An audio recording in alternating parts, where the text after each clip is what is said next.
रात के 2:47 बज रहे थे। घर में सब सो रहे थे, सिर्फ एक व्यक्ति जाग रहा था। संतू अपने फोन पर रीलें देख रहा था। तभी एक नोटिफिकेशन आया, रोहित। संतू रुक गया, क्योंकि रोहित की 3 दिन पहले मृत्यु हो गई थी। मैसेज, क्या आप ऑनलाइन हैं? संतू का हाथ कांपने लगा। उसे लगा कि कोई उसके साथ शरारत कर रहा है। रिप्लाई कौन है? मैं रोहित हूं। संतू, क्या तुम्हें लगता है कि मैं पागल हूं? रिप्लाई, तुम मेरे घर आए थे, याद है? संतू के दिल की धड़कन तेज हो गई। ये बात सिर्फ रोहित को पता थी। अगला मैसेज, मैं अकेला नहीं हूं। Photo received. संतू ने तस्वीर खोली। यह उसके घर के बाहर खींची गई तस्वीर थी। रात के अंधेरे में कोई खड़ा था।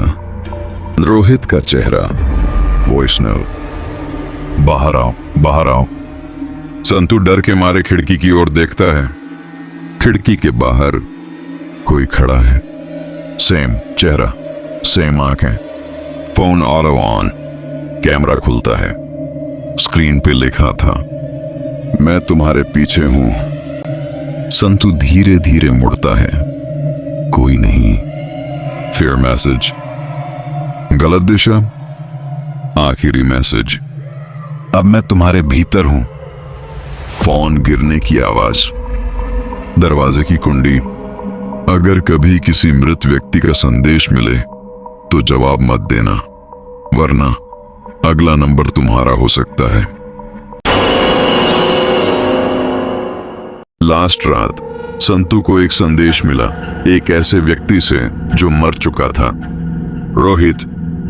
उसका आखिरी मैसेज था, मैं अब तुम्हारे भीतर हूं। उसके बाद संतू बेहोश हो गया। सुबह 10 बजे संतू जाग जाता है, लेकिन कुछ अजीब सा लगता है। सिर दर्द मिरर में दिखता है। उसकी आंखों के नीचे काले घेरे थे, जैसे वह पूरी रात सोया ही न हो। फोन चेक करता है, चैट डिलीट कर दी गई है। संतू पानी लेने के लिए रसोई में जाता है। गिला उठता है, हाथ कांप रहे हैं। अचानक उसके मुंह से एक आवाज निकली, लेकिन यह उसकी आवाज नहीं थी। तुम बच नहीं पाओगे। संतू सदमे से जम जाता है। Unknown notification, number unknown. Message, मुझे याद कर रहे हो? संतू का दिल जोर से धड़कता है। रिप्लाई नहीं करता। फिर मैसेज, इसे अनदेखा मत करो, वरना वह अपना आपा खो दोगे। संतू अपने कमरे में जाता है और दरवाजा बंद कर लेता है। वह फोन को एक तरफ फेंक देता है। फोन अपने आप चालू हो जाता है। वॉइस रिकॉर्डिंग चालू हो जाता है। उसकी अपनी आवाज रिकॉर्ड की जा रही है। मैं रोहित हूं। संतू चिल्लाता है। नहीं। संतू आईने में देखता है। मुस्कुराया रहा था, लेकिन संतू नहीं। बोलता है, अब यह शरीर मेरा है। रात फिर से 2:47 बजे। संतू बिस्तर पर बैठी है। फोन उठाता है। इस बार वो खुद ही मैसेज करता है, क्या ऑनलाइन है? लास्ट रात संतू ने खुद यह मैसेज भेजा था, ऑनलाइन है क्या? लेकिन संतू ने वह संदेश नहीं भेजा था। उसके अंदर जो था, उसने नियंत्रण अपने हाथ में ले लिया था। सवेरा हो गया। संतू जाग जाता है, लेकिन इस बार उसकी आंखों में कुछ अलग था। मां पुकारती है, संतू बेटा नाश्ता कर लो। संतू धीमी आवाज में बोलता है, मुझे भूख नहीं है। संतू का दोस्त अमन घर आता है। अमन भाई, क्या तुम ठीक हो? संतू चुप रहता है। अचानक उसकी गर्दन एक अजीब से कोण पर झुक जाती है। अमन डर जाता है। संतू धीमी आवाज में, अब तुम्हारी बारी है।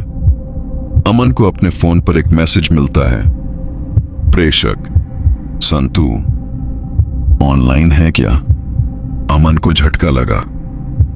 क्योंकि संतू ठीक उसके सामने खड़ा है। अनजान लोगों को संपर्क सूची खुली। सबको से मैसेज। कथावाचक।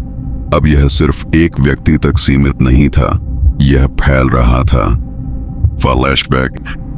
रोहित की मौत एक दुर्घटना नहीं थी, उसने आत्महत्या कर ली थी, क्योंकि उसको भी किसी ने मैसेज किया था। Same time same words. शांति कभी नहीं रुकती। अमन घर लौटता है डर के मारे।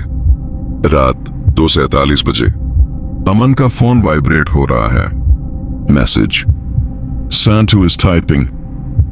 अमन धीरे से चैट ओपन करता है। Last message. अब तेरी बारी है। अचानक उसके पीछे से एक आवाज आई।